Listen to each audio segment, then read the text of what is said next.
Alright, so moving straight on from the Dutch C3, straight on to something else Dutch. However, this one that's on here isn't Dutch, and also you may notice has two blanking plugs in it.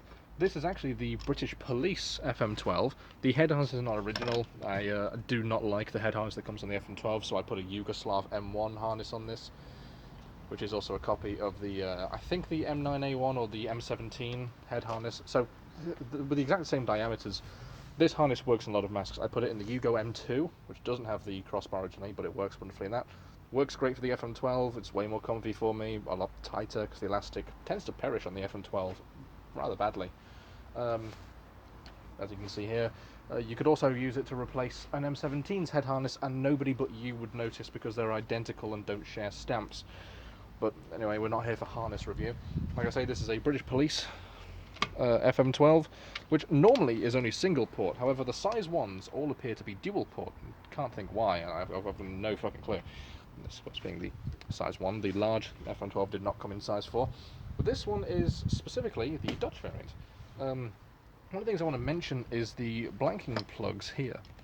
Here is the British standard one, which is rather shallow. And here is the Dutch one, which sticks out a little bit further, as you can see there, and also has a lip, a rim that goes around,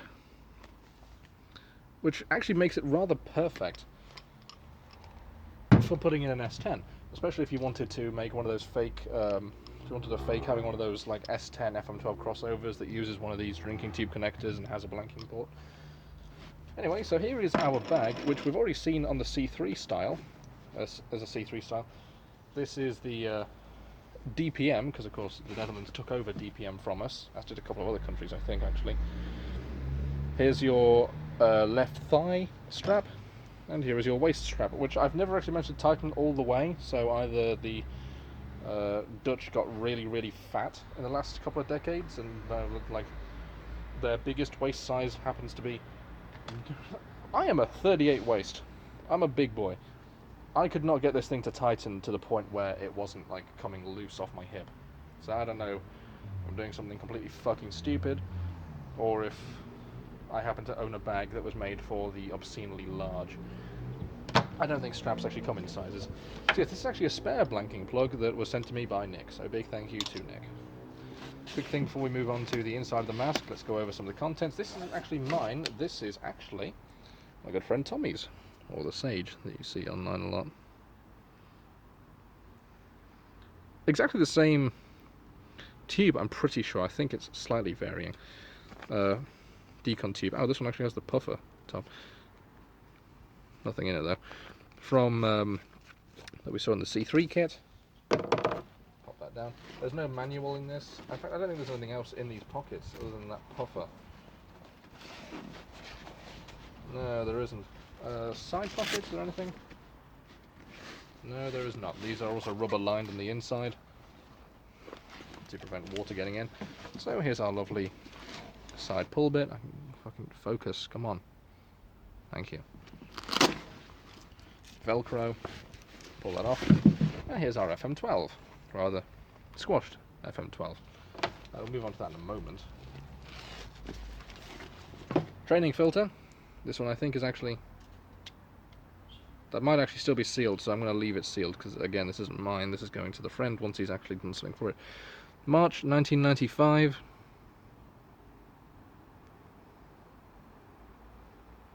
Lovely. This little stopgap. Boring old numbers. At the bottom there is a piece of scrap, but also a canteen adapter as well. These don't work on British Osprey bottles because the neck is a lot thinner.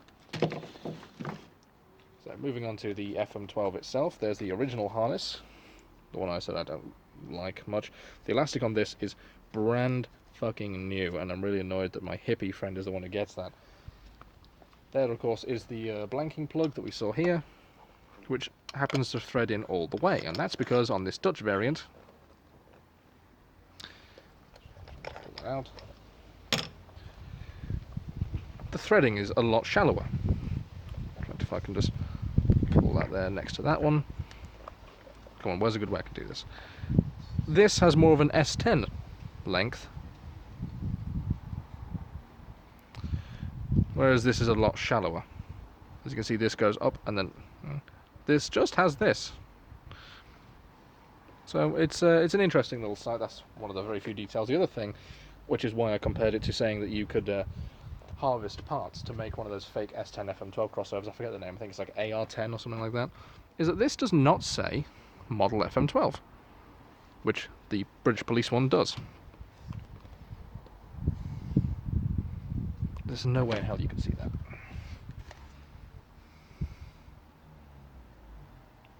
So yeah, foreign military 12. And of course this is a foreign military. This is the Netherlands. So you could logically yoink one of these off. This one is Avon UK 1991, 10th month, so October.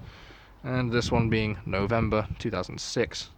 Both say UK, actually, interestingly enough, despite being varying. Rubber's actually in good condition. This one's size 2.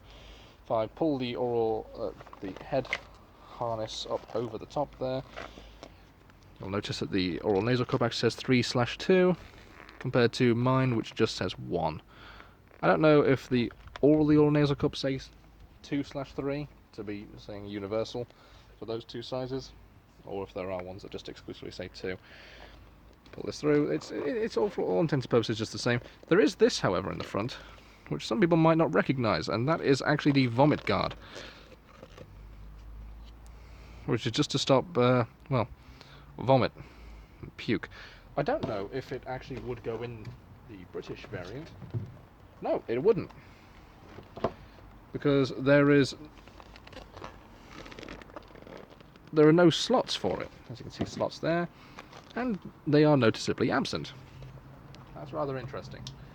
So no vomit guard for the British Police FM12. The vomit guard mainly used for people who wouldn't have a stomach for war and generally disgusting sights, most notably like reporters, which might be used with the FM12 for reporters using a blue PSM. There you go, just twists right in. Drinking tube on the left, of course. It actually seems like the drinking tube is shallower or shorter than mine. Yeah, look at that. The drinking tube on this one looks like a traffic bollard, while the drinking tube on this one is much more reasonable and stubbier. So that's pretty neat. There's, of course, your slot for your glasses inserts, which is also shared on the British variant. Inside reinforcement is the same, I believe. Yes, it is. These little reinforcement bars on the inside are all the same. So, sorry, Nick. Not totally different face piece. So it's mostly just the parts that go in it that vary, as opposed to the face piece being different, which is rather odd. An odd choice. A lot of countries using the FM12 these days, though. Oddly enough, though, this also does rather fit me. Not super comfortably. I will be sticking with the 1. And there's your laser cup, which just says 1 in it. I actually can give you a little sampling of what the terrible voice sounds like if I pull this on. It is just a trumpet. Yeah, the size 1 is unbelievably comfy to me, so I'll be sticking with this. And it's a lot better with the head harness now. So yes, Dutch FM12, because once they got rid of the C3 they needed to go somewhere.